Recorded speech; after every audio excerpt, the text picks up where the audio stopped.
يلا يا جماعة، شوفوا حماتي عاملة لنا محشي. اللهم صل على النبي عليه الصلاة والسلام. سموا الله. الله قولي لي يا حماتي، انت حشيت المحشي ده امتى يا اختي؟ خلصني بقى ده خلصت. انت شاطرة يا اهم حماتي. حاجه ان انت ما بتصحناش. اقلب ازاي يا حماتي؟ شفت البرود يا بنتي؟ ايوه اقلبها على طول كده اهو. شفت البرود؟ قومي يا اختي تجيبي معانا، انت جايه تاكلي معانا وخلاص. وانت بدل ما توكلينا لوحدنا جايبه عيالي. اللهم ان شاء الله صل ياكلكوا على قتل وما انتوا عملتوه ولا تعبتوا فيه. ايوه جيب عيالي. أيوة. اللهم صل على النبي مش يا كفايه حماتي. عنكم تاكلوا على الجاهز. حماتي بقول لك ايه؟ اه مره بصي لوحدنا. الجناحه دي كده يا حماتي، وانزل اتسلى بها في شقتي تعالي. ادي واقعدي. ليه يا حماتي؟ من اقعدي افرحوا انا اللي يلا. حولك يا حماتي. اقعدي كلوا على الجاهز. انت هتسمموها لي يا اختي بقى ولا ايه؟ اقعدي كلوا على الجاهز يا اخي. نهار ابيض النهارده صلى على النبي كده 5 عين. مرة من نفسكم. ايوه تعملي لنا الاكل يا كده مره. حماتي يا حماتي بس اهي اسمعي مره.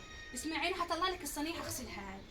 طب اقعدي. هاتي بس اقعدي ان شاء الله تقعدوا مربعة. هاتي بس انت كده. يا بنت حته المعدة. يا حماتي